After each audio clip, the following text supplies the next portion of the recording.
અમે મતલબ બધું ભૂલી જ ગયા છીએ કે મને હવે તે બહુ કોશિશ કરી, સેશન સાંભળવા જ ન દીધું. તેઓ વારંવાર અંદર આવ્યા તો શોર કરી દે. બહાર ચૂપ બેસતા હતા. તારા પર કરજ છે, ચૂકવવું પડશે.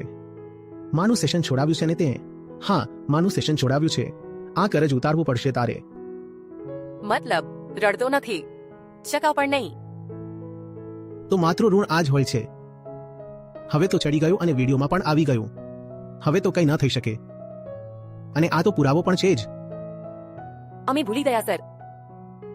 આ છે ને, આણે બધું ભૂલાવી દીધું અને જુએ છે એવી રીતે જાણે કેટલો માસૂમ હોય. માને જ્ઞાનથી દૂર કરી દીધી. હવે ચાલ. આણે પણ શોર મચાવ્યો હતો. ના, આ પણ આવ્યો તો ચિલ્લાવીને ભાગી ગયો. હું બધું યાદ રાખીશ. આ પણ યાદ રાખશે. તમારી પાસે પહેલી વાર આવ્યો હતો ત્યારે આ 10 મહિનાનો હતો. આટલો નિર્દોષ બનીને કંઈ નહીં થાય. તે સેશનમાં શોર મચાવ્યો છે. સંસ્થા તો તને પકડશે જ. બસ થોડો મોટો થઈ જા. હું પકડમાં નહીં આવું. એન જોઈ રહ્યો છે. હમણાં જોઈએ છીએ. બહુ ખતરનાક રીતે જોઈ રહ્યો છે તું. એ જ તો કહું છું.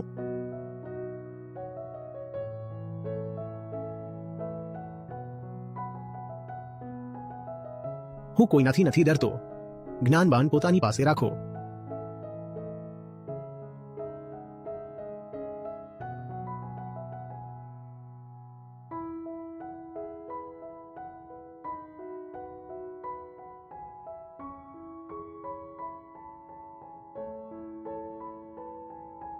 જાઓ જાઓ.